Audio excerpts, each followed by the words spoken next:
ഇന്ന് ഞാൻ ഭയങ്കര സന്തോഷത്തിലാട്ടോ. വേറൊന്നുമല്ല, ഇന്ന് എൻ്റെ കൂടെയുള്ളത് എൻ്റെ ഫിയാൻസിയാണ്. കുറേ നാളുകൾക്ക് ശേഷമാട്ടോ ഞാനും എൻ്റെ ഫിയാൻസും എൻ്റെ പാരൻസും കൂടി ഒന്ന് പുറത്തേക്ക് പോകുന്നത്. അപ്പോൾ അതിൻ്റെ ഭയങ്കര എക്സൈറ്റഡ് ആണ്. ഓൾസോ നല്ല മഴയുണ്ടായിരുന്നു.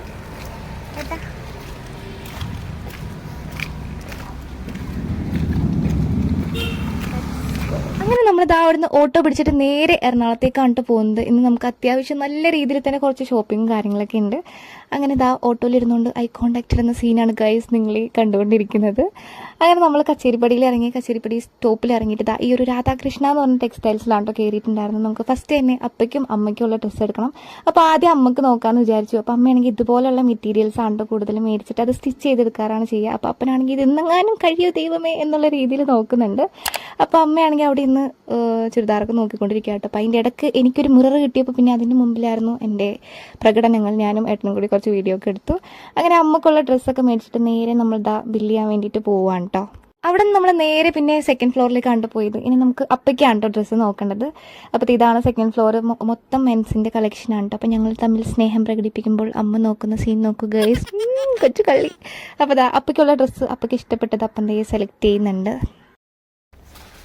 അമ്മി നീതു അങ്ങനെ പർച്ചേസിംഗ് ഒക്കെ കഴിഞ്ഞിട്ട് നമ്മളിതാ പതുക്കെ അവിടെ നിന്ന് ഇറങ്ങിയിട്ടുണ്ട്. ഇനി നമ്മൾ രണ്ടുപേരും എങ്ങോട്ടാണെന്ന് അറിയില്ല, കറങ്ങാൻ പോവാണ്. അപ്പം അമ്മയാണെങ്കിൽ വീട്ടിലേക്കാണ്ട് പോകുന്നത്, കാരണം മോട്ടോടെ ഒറ്റക്കാണല്ലോ. അപ്പോൾ അവരിതാ ക്രോസ് ചെയ്ത് അപ്പുറത്തേക്ക് പോകുന്നുണ്ട്. നമ്മളാണെങ്കിൽ എങ്ങോട്ടാണെന്ന് അറിയില്ല, എങ്ങോട്ടേക്കും ഇതാ നടന്ന് നീങ്ങുവാണ്. അപ്പോൾ എന്തെങ്കിലുമൊക്കെ കുടിക്കാമെന്ന് കരുതി പരിവേഷം എടുക്കാൻ തുടങ്ങി. അപ്പോൾ നമ്മളൊരു കുഞ്ഞ് കടയിൽ കയറിയിട്ട് ജ്യൂസ് പറഞ്ഞു. പിന്നെ ഈ കാണുന്നത് നമ്മൾ ഭാവി കാര്യങ്ങളെ പറ്റി ചർച്ച ചെയ്യുന്നതാണ് നിങ്ങൾ ഈ കാണുന്നത്. അപ്പോൾ ഞാൻ പൈനാപ്പിളും ഏട്ട ഗ്രേപ്പും ആണ്ടോ പറഞ്ഞിട്ടുണ്ടായിരുന്നു. അങ്ങനെ വെള്ളമൊക്കെ കുടിച്ചിട്ട് നേരെ ഏട്ടനെ കൊണ്ട് ഞാൻ കസ്റ്റോഡിയനിലോട്ടാണ് പോയിട്ടുണ്ടായിരുന്നത്. ക്രിസ്മസ് ഒക്കെ ആണല്ലോ വരുന്നത്. അപ്പോൾ എൻ്റെ ആകെയുള്ളൊരു ഏട്ടനല്ലേ, അപ്പോൾ ഏട്ടയ്ക്ക് ഒരു ഗിഫ്റ്റ് എടുത്ത് കൊടുക്കണമല്ലോ എന്ന് വിചാരിച്ച് നിർബന്ധിച്ച് ഞാൻ കയറ്റിയതാണ്, സമ്മതിക്കുന്നുണ്ടായിരുന്നില്ല. അപ്പോൾ ഫസ്റ്റ് തന്നെ ഈ ഒരു ഷർട്ടായിട്ട് ട്രൈ ചെയ്ത് നോക്കിയത്. അപ്പോൾ ഇതാണെങ്കിൽ ഏട്ടന് കുഴപ്പമില്ല എന്നുള്ളൊരു സീനായിരുന്നു. സെക്കൻഡ് ഈ ഒരു ഷർട്ടാണ് ട്രൈ ചെയ്തത്. അപ്പോൾ ഇത് ഏട്ടയ്ക്ക് നല്ല ഇഷ്ടമായി, നല്ല ചിരിക്കുന്നൊക്കെ ഉണ്ടായിരുന്നു. അപ്പോൾ അത് ഫിക്സ് ചെയ്തു. പിന്നെ ഇത് നോക്കുക ഗൈസ്, ഇവിടെ നിറയെ ചെരുപ്പുകൾ നിരത്തി വെച്ചിട്ടുണ്ട്. എന്തിനാണെന്ന് അറിയാൻ പാടില്ല. പിന്നെ ഈ ഒരു കടയിനെ പറ്റി പറയാനാണെങ്കിൽ അടിപൊളി കളക്ഷനുള്ള ഒരു ഷോപ്പാണ്, കലൂരുള്ളതാണ്. നിങ്ങൾക്ക് ഇവിടെ ഉള്ളവർക്ക് അറിയായിരിക്കും.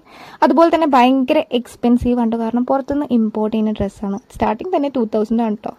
ഇത് കണ്ട ഗൈസ്, ഈ ഷർട്ട് മൊത്തം ദാരിദ്ര്യമാണ്. ഇതുവാണെങ്കിൽ ഓൾറെഡി എടുത്തു, ഇനിയിപ്പോൾ വേറെ നോക്കുന്നുണ്ട്.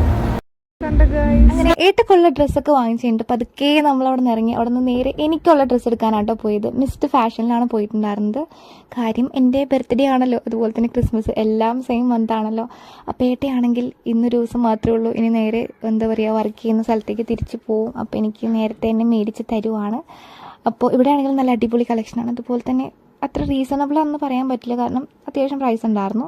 ഫസ്റ്റ് ഇതാണ്ടോ ട്രൈ ചെയ്ത് നോക്കി. ഈ ഒരു ഗ്രീനാണ് എനിക്ക് ഇഷ്ടപ്പെട്ടു. ഞാൻ അങ്ങനെ ഗ്രീൻ കോംബോ മേടിച്ചിട്ടില്ല ഇതുവരെ, അപ്പോൾ ഇതെനിക്ക് ഇഷ്ടമായി. പിന്നെ ഈ ഒരു ഡ്രസ്സ് ഞാൻ നോക്കി, ഇതും എനിക്ക് ഇഷ്ടപ്പെട്ടു. രണ്ടും എനിക്ക് ഇഷ്ടപ്പെട്ടു. അപ്പോൾ നിങ്ങൾക്ക് ഏത് ഇഷ്ടപ്പെട്ടെന്ന് പറയാൻ മറക്കണ്ട. പക്ഷേ ഞാൻ രണ്ടും മേടിച്ചായിരുന്നു. രണ്ടും കൂടി ഏകദേശം 5.2K സംതിങ് പ്രൈസ് വന്നായിരുന്നു. സാരമില്ല. അങ്ങനെ നമ്മളിതാ നടന്ന് സെൻറ്റ് ആൻ്റണീസ് പള്ളിയുടെ അവിടെ എത്തിയപ്പോൾ അവിടെ നിന്ന് കുറച്ച് ടൈം നമ്മൾ പ്രാർത്ഥിക്കുകയൊക്കെ ചെയ്തിട്ട് നേരെ ജങ്കാർ എന്ന് പറഞ്ഞ ഈ ഒരു ഹോട്ടലിലേക്കാണ് പോയത്. അപ്പോൾ എന്നും നമ്മൾ മന്തി ബിരിയാണി കഴിക്കണം. ഇന്ന് സോ വെറൈറ്റി ആയിട്ട് നമ്മൾ എന്താ പറയുക, നെയ്ച്ചോറും കോഴിക്കറി, നാടൻ കോഴിക്കറിയും അതുപോലെ തന്നെ ബീഫും ഇതാണ്ട് കഴിച്ചിട്ടുണ്ടായിരുന്നു. കൊള്ളായിരുന്നു കേട്ടോ. അത്യാവശ്യം നല്ലപോലെ വയറ് നിറച്ച് കഴിച്ച് ബാക്കിയുള്ളത് പാഴ്സൽ ചെയ്തിട്ട് ഒരു ഓട്ടോ പിടിച്ച് നേരെ നമ്മൾ വീട്ടിലേക്ക് പോവാൻ കേട്ടോ. ചെറിയൊരു പൊടിമഴ ഉണ്ടായിരുന്നു. സോ അതുകൊണ്ട് തന്നെ നല്ല രസമായിരുന്നു കേട്ടോ പോകാനായിട്ട്. കണ്ടില്ലേ ഗേൾസ്, നല്ലൊരു തണുപ്പും നല്ലൊരു അറ്റ്മോസ്ഫിയർ ആയിരുന്നു കേട്ടോ. അപ്പോൾ ഞങ്ങൾ ഇതുവരെ ഓട്ടോയിൽ പോയിട്ടില്ല, മിക്കപ്പോഴും നമ്മൾ ബൈക്കിലാണ് കേട്ടോ പോകുന്നത്. അപ്പോൾ ഏട്ടാണെങ്കിൽ വർക്കിൻ്റെ സ്ഥലത്തുനിന്ന് വന്നുകൊണ്ട് തന്നെ ബൈക്കൊക്കെ വീട്ടിലല്ലേ, സോ നമ്മൾ ബസ്സിനല്ല ഓട്ടോയ്ക്കാണെന്ന് മൊത്തം പുറത്തൊക്കെ പോയത്. അപ്പോൾ എൻ്റെ ഗോഷ്ടികൾ കണ്ടു ഗേൾസ്. എനിക്ക് ഏട്ടനെന്ന് പറഞ്ഞിട്ടുണ്ടെങ്കിൽ ഒരു പാവക്കുട്ടീനെ കിട്ടിയ പോലെയാണ്. ഞാൻ ഇങ്ങനെ എപ്പോൾ നോക്കിയാലും ഇങ്ങനെ ഇറിറ്റേറ്റ് ചെയ്തുകൊണ്ടിരിക്കും. ഇങ്ങനെ പിച്ചും മാന്തും കടിക്കും, ഇതൊക്കെ എൻ്റെ ഒരു എൻ്റർടൈൻമെൻ്റ് ആണ്. പിന്നെ ഞാൻ കുറേ നേരം ഇങ്ങനെ മാന്തി കളിച്ചു. അപ്പോഴാണ് ഞാൻ ഈ ഞരമ്പുകൾ ശ്രദ്ധിച്ചത്. നല്ല രസമുണ്ടല്ലോ, അപ്പോൾ ഇതൊന്ന് ഞരമ്പ് ബലം പിടിപ്പിച്ചൊന്ന് കാണിക്കുമെന്ന് ചോദിച്ചപ്പോൾ ഏട്ടൻ ദാ ബലം പിടിപ്പിച്ച് കാണിച്ച് എന്നെ ഞെട്ടിക്കുന്നുണ്ട്, എന്നെ ഇമ്പ്രസ് ആക്കുന്നുണ്ട്. അപ്പോൾ എനിക്കിതൊക്കെ ഭയങ്കര ഇഷ്ടമാണ് ഗൈസ്. ഇത് കണ്ടില്ലേ, ഞാൻ വായമ്പളം നിൽക്കുന്നത് കണ്ടില്ലേ, എനിക്കങ്ങനെ വരില്ല, അതാണ് ഞാൻ അങ്ങനെ ഇരിക്കുന്നത്. അങ്ങനെ നമ്മളിതാ വീടെത്തിയിട്ട് ഞാൻ ഡ്രസ്സൊക്കെ ചേഞ്ച് ചെയ്തു. പിന്നെ കുറേ നേരം കുറച്ച് വീഡിയോസൊക്കെ എടുത്തു. പിന്നെ കുറേ ടൈം നമ്മൾ റെസ്റ്റൊക്കെ ചെയ്തു, കാരണം കുറേ അലഞ്ഞതാണല്ലോ. അവസാനം കുറേ റീൽസൊക്കെ എടുത്ത് അവസാനം നല്ല ഇടിയായി കണ്ടോ, എന്നെ ചുരുട്ടി മറക്കിയെടുക്കുന്നത് കണ്ടോ. അത് കഴിഞ്ഞൊരു ഈവനിങ് ടൈം ആയപ്പോൾ ജസ്റ്റ് ഒരു വാക്കിങ്ങിനും കൂടി പോയിട്ട് ഏട്ടൻ അവിടെ നിന്ന് നേരെ റൂമിലേക്ക് വിട്ടു. അപ്പോൾ അത്രയേ ഉള്ളൂ ഇന്നത്തെ video. Thank you for watching. Bye bye.